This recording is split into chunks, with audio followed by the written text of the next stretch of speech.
Selamat pagi teman-teman, bertemu kembali dengan channel Surya Ubul. Di video kali ini saya akan berbagi tips atau pengetahuan mengenai pentingnya aerator untuk kolam koi kita teman-teman, dan letak aerator yang baik untuk kolam koi kita teman-teman.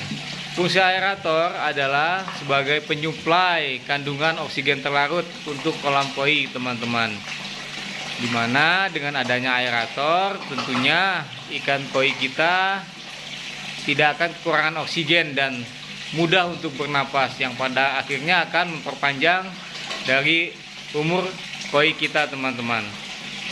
Nah, tonton terus videonya ya.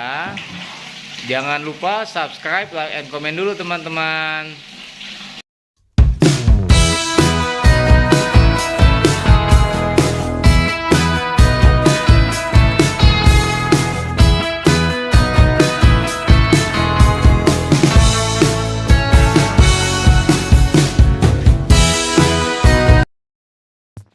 Teman-teman, para pecinta ikan koi, kali ini saya akan menjelaskan mengenai aerasi pada kolam koi yang tidak banyak orang mengetahuinya teman-teman.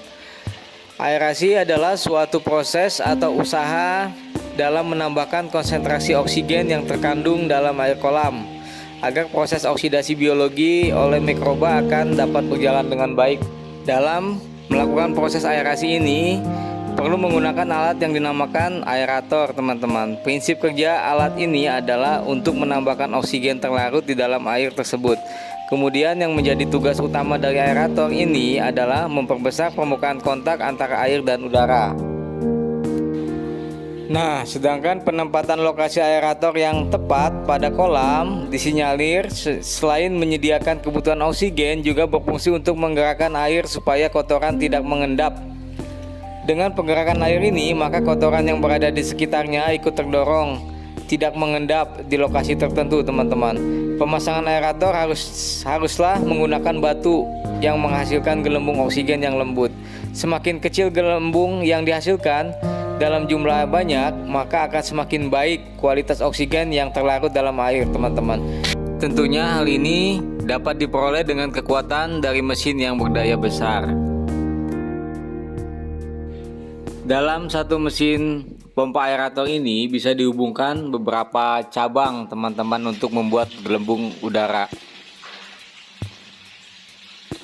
Lokasi ideal untuk peletakan batu aerator adalah di blind spot teman-teman, yaitu daerah yang tidak teraliri oleh arus di dalam kolam koi ini, yaitu biasanya di tiap sudut teman-teman.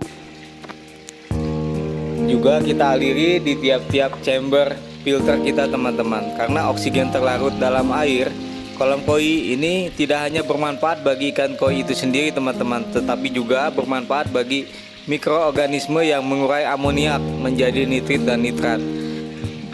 Dengan adanya oksigen yang cukup, maka pertumbuhan bakteri-bakteri baik akan cepat teman-teman dan bermanfaat bagi kualitas air kolam kita. Perlu diperhatikan juga dan sangat penting adalah kedalaman kolam akan berpengaruh terhadap daya dorong aerator teman-teman. Semakin dalam kolam maka tekanan airnya semakin tinggi, sehingga dibutuhkan pula aerator yang berdaya besar. Untuk kedalaman kolam sampai 1 meter dapat digunakan aerator berdaya kisaran 20-40 watt teman-teman. Namun untuk kedalaman kolam sampai dengan 2 meter maka kebutuhan aerator mestilah yang memiliki daya watt 60-80 watt teman-teman. Prinsip kerja aerasi ini akan menghasilkan gelembung dengan semangat atas dan menarik arus udara dari arah samping dan bawahnya. Semakin besar pertumbuhan ke atas, maka pusaran yang terbentuk juga semakin besar. Oksigen terlarut yang dihasilkan juga semakin banyak dan semakin baik untuk kebutuhan koi dan ekosistem yang terbentuk di kolam. Dengan kualitas aerasi yang baik, tentunya ikan akan menjadi lebih bugar, lebih sehat, tidak mudah terserang penyakit, dan koi kesayangan kita akan tumbuh dengan ideal karena asupan komponen penting dalam kehidupannya terpenuhi secara optimal. Tentunya ini adalah dambaan dari setiap pecinta ikan koi teman-teman. Demikianlah video yang bisa saya bagikan kepada teman-teman mengenai manfaat dari aerator itu sendiri dan juga penempatan aerator yang benar untuk kolam koi kita. Terima kasih telah menonton. Sampai jumpa di video selanjutnya ya. Salam pecinta koi.